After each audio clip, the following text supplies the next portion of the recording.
Fala pessoal, vocês estão no canal No Rumo da História e hoje nós vamos falar sobre as colonizações espanholas e portuguesas na América. Dando continuidade ao vídeo anterior, né, que eu falei sobre o absolutismo monárquico, eu falei sobre o mercantilismo naquele vídeo, não é? Então eu disse que eu ia falar sobre um dos aspectos do mercantilismo aqui, já que eu resumi lá o mercantilismo, mas não um dos aspectos. Um dos aspectos que é o colonialismo. Porque é um tema que precisa de exemplos e ao mesmo tempo precisa ser um pouco melhor trabalhado para que você entenda muito bem isso. Então eu aproveitei que eu já tinha que falar sobre colônias e colonialismo e já resolvi então unir isso com a forma de falar sobre Espanha e Portugal, que eu ainda não tinha introduzido tão bem e claramente, né? Até porque a parte de Portugal eu não fiz até agora, o Brasil especificamente, né? Eu não fiz até agora porque eu presumo que vocês já estejam carecas de saber como isso funciona. Já deve estar muito bem gravado na cabeça de vocês como tudo isso acontece.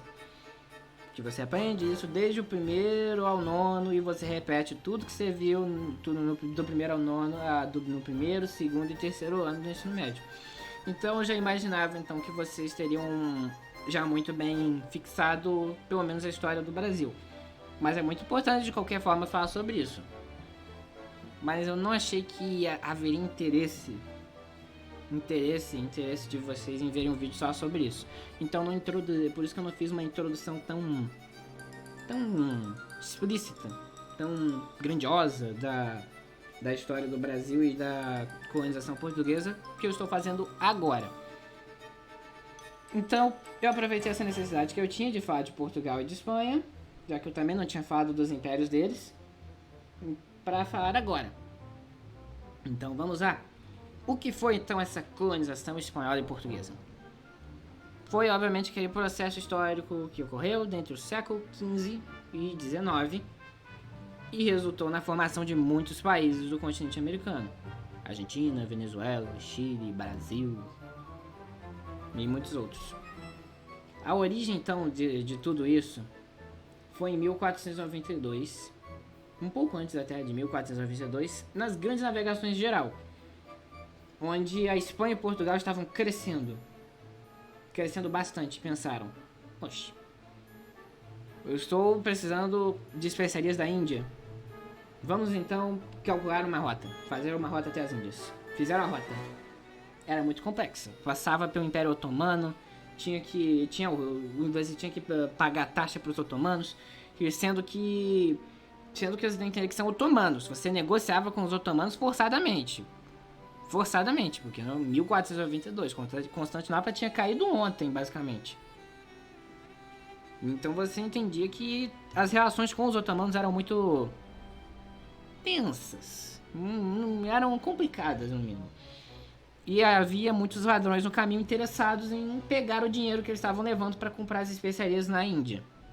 Então, e você tinha que fazer tudo isso nas costas de camelos, ou jumentos, ou cavalos, ou carroças. Então ia muito devagar e limitava a quantidade de conteúdo que podia ser levado de cara.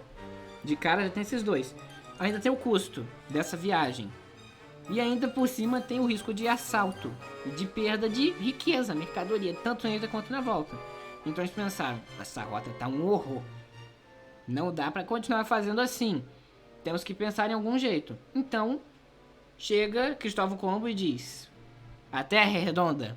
Se formos para o sentido ocidental da Espanha, nós vamos conseguir sair no Oriente, nas Índias. E em 1492, ele recebe o financiamento e vai. E chega no Caribe pensando que tinha chegado na Ásia, por isso ele chama todo mundo que estava lá de índios. Por isso hoje nós temos o termo índio. Hoje, na verdade, não, né? Índios era o termo até pouco tempo atrás, agora é indígenas, né? Mas era o termo usado até aquele momento, acabou pegando e hoje em dia nós chamamos de indígena. Enfim, só a explicação do termo. Continuando então. Mas Cristóvão Colombo pensou que queria chegar na Índia. Pensou que tinha chegado na Índia, mas não chegou. Então, teoricamente, ele falhou. Mas, por sorte, ele chegou no território. Acabou chegando no território que ninguém conhecia, chamado América, esse lindo continente. e não consegue inicialmente seu objetivo. Quem consegue é o Almirante Vasco da Gama em 1498. Chegar na Índia e estabelecer uma rota eficaz cruzando a África, dando a volta na África. Então a Espanha chegou primeiro, mas em 1500 Portugal avista o Brasil. Pedro Álvares Cabral, a serviço de Portugal, avista o Brasil, que estava dentro da zona de influência portuguesa, segundo o Tratado de Tordesilhas assinado em 1494. Que basicamente foi uma chorada master de Portugal para cima do Papa Alexandre VI, porque Portugal ficou para trás. A Espanha chegou na América e Portugal pensou: meu Deus do céu, o tamanho do continente que os caras chegaram, vão ficar com tudo só para eles, a gente tem que fazer alguma coisa. E o que eles fazem? Ameaçam guerra, chora pro Papa, e acaba que no final das contas o Papa intervém e propõe uma linha, essa trastejada.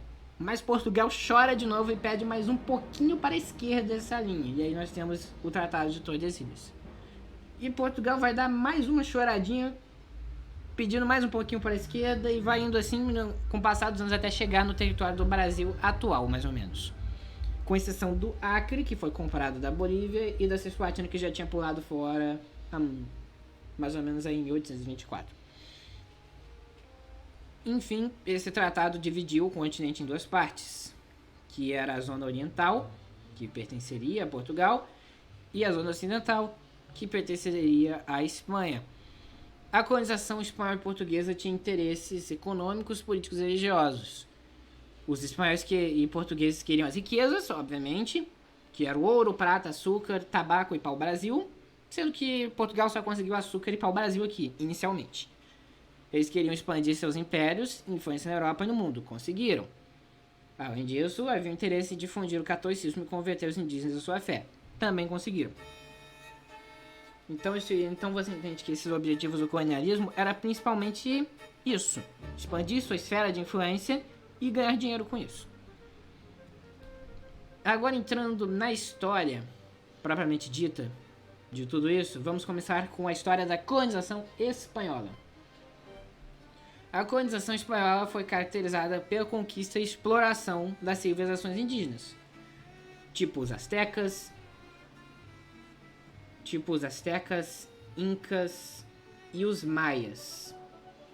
Os espanhóis então estavam se aproveitando das rivalidades entre os povos nativos, da sua superioridade militar e das doenças que eles acabaram trazendo para conseguir dominar e submeter os indígenas. Os espanhóis então fizeram essa miscigenação toda com os indígenas e com os africanos, formando uma sociedade pluricultural e hierarquizada. Essa colonização espanhola então já começou na base da bala, né? Os espanhóis sempre foram muito mais agressivos nessa questão. Como eu falei no vídeo anterior, já foram agressivos na questão da Contra-Reforma. Agora foram agressivos na questão da colonização e acabaram dando muito mais sorte do que os portugueses nessa área, para falar a verdade. Porque você nota que Portugal queria ouro, prata, pedras preciosas, açúcar, pau-brasil, um monte de coisa. Achou só açúcar e pau-brasil aqui no começo, enquanto a Espanha já achou de cara o cenário perfeito. Um monte de impérios indígenas que já tinham juntado bastante ouro, sabia onde o ouro ficava, reservas de ouro muito grandes já, e esses impérios que sabiam onde o ouro tinha e já tinham juntado muito ouro estavam fracos, guerreando entre si. Então era só primeiro deixar que eles brigassem entre si. Quando eles já tivessem muito mais destruídos do que já estavam, aproveita das doenças que você acabou trazendo e vai atacando. E conforme você domina eles, você pega os recursos deles e ainda faz eles falarem onde podem achar mais. Então acabou sendo um golpe de sorte muito grande da Espanha na sua colonização.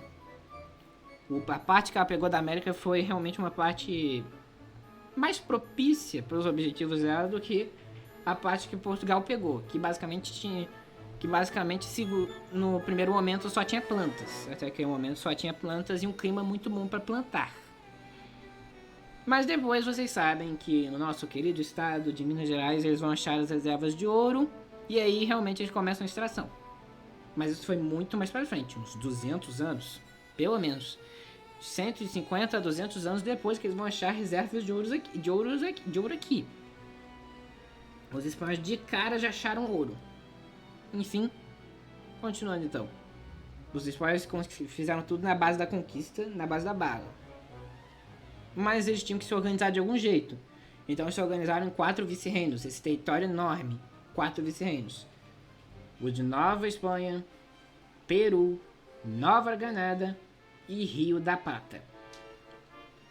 Cada um desses vice-reinos era governado por um vice-rei que era nomeado pelo rei da Espanha e exercia o controle geral daquele lugar. Esses vice-reis eram auxiliados por outros funcionários, tipo o capitão, general, os governadores, corregedores e os cabildos, que eram as câmaras municipais formadas pelos crioulos, que é uma designação social criada mais pra frente, que eu vou explicar um pouquinho agora. Mas antes disso, você tem que entender que essa economia espanhola era muito baseada na exploração de metais preciosos, na agricultura de plantation e no comércio monopolista com a metrópole. A agricultura de plantation quer dizer que é monocultura. Grandes espaços com apenas um tipo de cultura. Basicamente isso. Plantation. É basicamente isso. Que no caso era tabaco e açúcar que eles faziam. Principalmente tabaco. Açúcar ficou mais com os portugueses mesmo. Os portugueses reinavam no açúcar, os espanhóis reinavam no tabaco. Não vão reinar por muito tempo, né? Mas não vão reinar por muito mais tempo do que depois disso, né? Porque em 1600 o açúcar já vai ser copiado e colado nas Antilhas pelos holandeses e o tabaco vai sendo também copiado e colado em outros países. Mas, além dessa organização política, nós temos uma organização social na América Espanhola. A organização social da América Espanhola era dividida em 4 grandes castas, por assim dizer, basicamente. Esses 4 grupos eram, primeiro, os chapetones, que era basicamente todo mundo que nasceu na Espanha e veio pra cá. Os crioulos espanhóis, nascidos na América, e que tinham poderes econômicos muito ricos, mas não tinham o poder político, porque só os chapetones tinham esse poder. Os chapetones nasceram na Espanha e vieram pra cá, poder político. Crioulos nasceram aqui, são ricos, têm poder econômico. Mestiços eram filhos de espanhóis com indígenas ou africanos e tinham condições intermediárias, ou seja, não era rico, não era pobre, estava livre. Eles sofriam preconceito, exclusão por parte dos brancos, mas tinham vantagens em relação à última casta, que são os indígenas e africanos, que basicamente estavam sujeitos à escravidão e eram a principal mão de obra da colônia. Essa organização toda funcionou, entre aspas, funcionou no sentido de que atendeu às necessidades da Espanha por daqui um período considerável. Mas mais para frente, com as crises que a Espanha estava sofrendo, os crioulos aproveitam essa condição toda, externa e interna, para fazerem sua revolução e proclamarem a independência, eliminando os chapetones da jogada e virando os novos reis da cocada preta. Pulando agora para a colonização portuguesa. Os portugueses queriam ocupar e explorar o litoral brasileiro no começo. Não tinham muito interesse em ir mais para dentro. Até porque, numa sondagem inicial que eles fizeram, que Américo Vespúcio fez também, por isso Américo, que os dois fizeram, Américo Vespúcio e os portugueses, acabaram notando que não tinha muita coisa. No território deles, eles inicialmente não encontraram nada.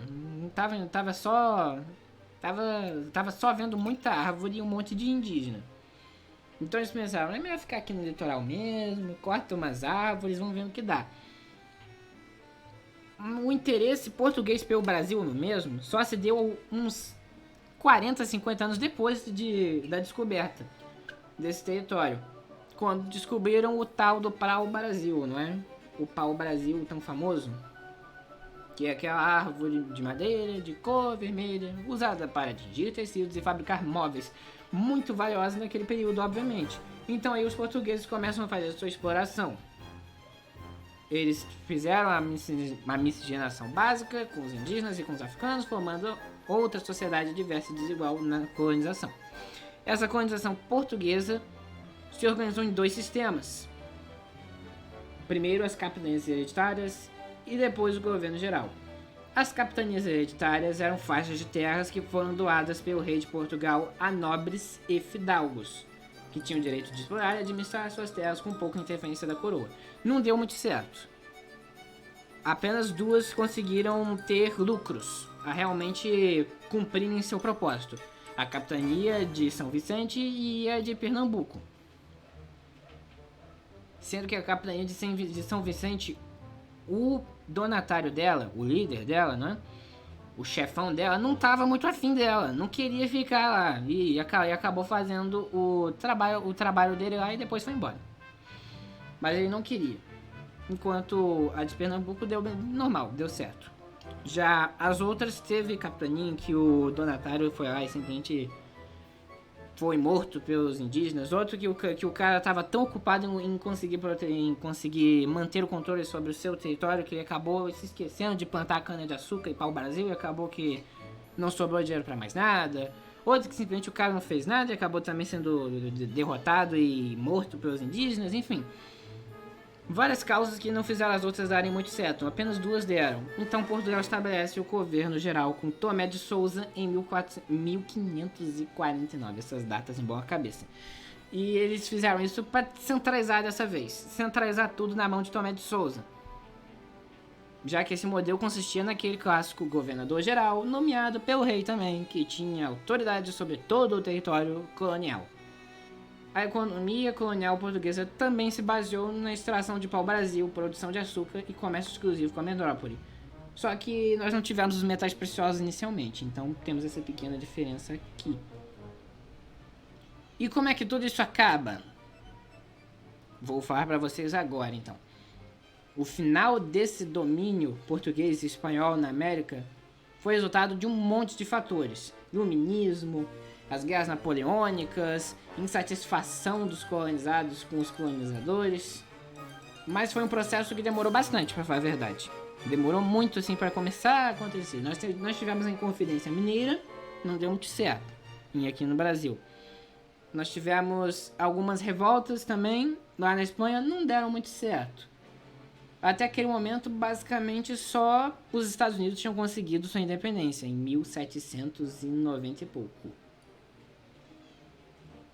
As independências por aqui só foram acontecer no século XIX. Então, falando então de uma questão um pouco mais portuguesa, já para dar o início, que é a que todo mundo se interessa, né? A colonização portuguesa acabou em 1822, quando nós temos a proclamação da independência do Brasil, declarada por Dom Pedro I, filho do rei de Portugal, Dom João VI.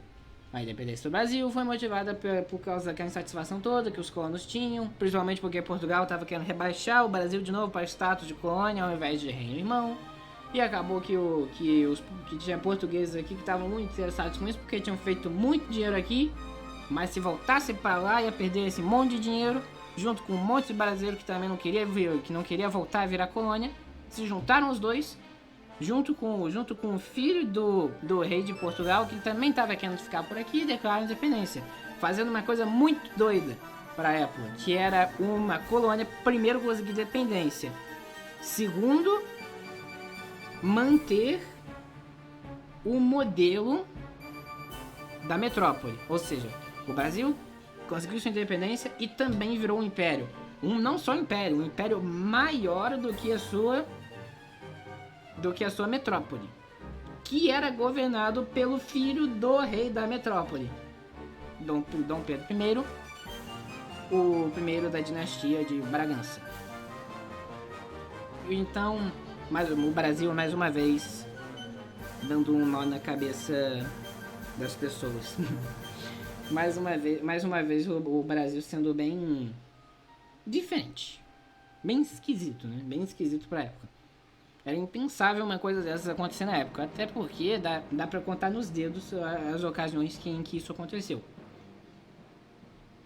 Mas o Brasil foi o primeiro que começou já com o Império, porque o México depois declarou independência e virou por um curto período de tempo Império, mas o Brasil foi o único que foi Império do começo ao fim. Império por mais de 80 anos. Império por 67 anos. Império por 67 anos. Com certa estabilidade, mas no final teve umas crises e mais pra frente eu explico. Mais pra frente eu faço um vídeo sobre isso. Agora o caso da Espanha. Foi um pouco mais desorganizado, por assim dizer. Não foi tão pacífico quanto o do Brasil, que foi a negociação, aquela coisa toda. Teve os laços mantidos com a metrópole, aquela coisa toda. A Espanha não. A Espanha foi também na base da bala. As colônias espanholas na América foram declarando sua independência entre 1810 e 1825, com a formação de muitos países que nós conhecemos hoje, como Argentina, Chile, Colômbia, México, Peru, Venezuela e muitos outros. Essa independência foi motivada pela crise do Império Espanhol, que estava enfrentando as guerras napoleônicas e estava perdendo o monopólio comercial e a exploração e a opressão dos colonos. Estava tendo muita crise na Espanha, então os crioulos aproveitaram a situação e deram o golpe em cima da Espanha. Os principais representantes desse movimento, que foi muito violento e conflituoso, foram Simón Bolívar, José de San Martín, Miguel Hidalgo e muitos outros. As colônias espanholas então se tornaram repúblicas federativas inspiradas nos ideais franceses de liberdade, igualdade e soberania popular. Mas tudo isso teve consequências gravíssimas. Essas colonizações tiveram como principal consequência a exploração e dizimação de muitos dos povos indígenas. 98% dos tupis não existem mais.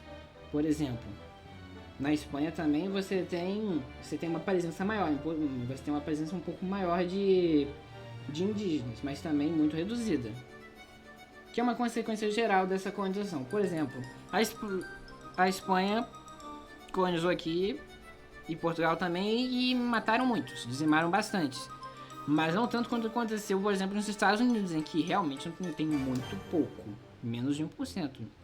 Pelas últimas estatísticas que eu vi.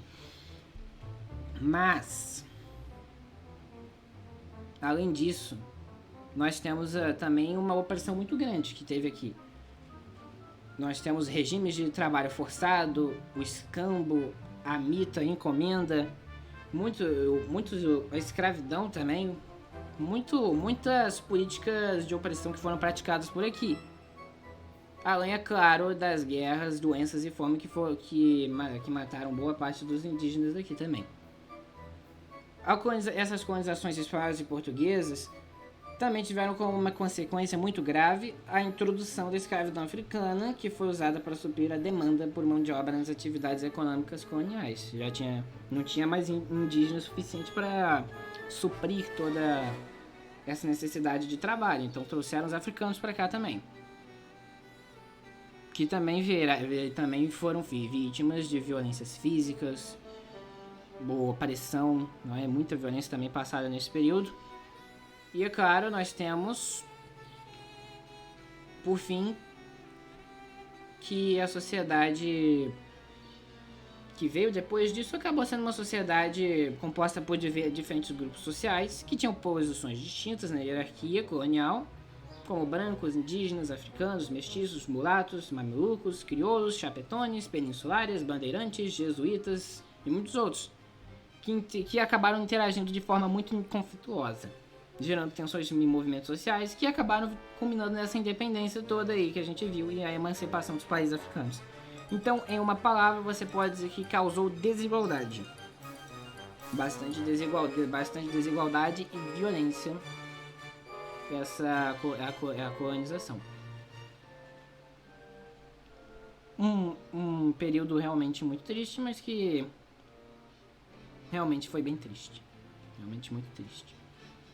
Mas a história tá aí para isso, né? Para que você possa olhar para o passado, para entender o presente, para que você possa planejar o seu futuro, usando uma frase clássica. Enfim, é isso. Espero que tenham gostado do vídeo. Até a próxima. Valeu, falou, tchau.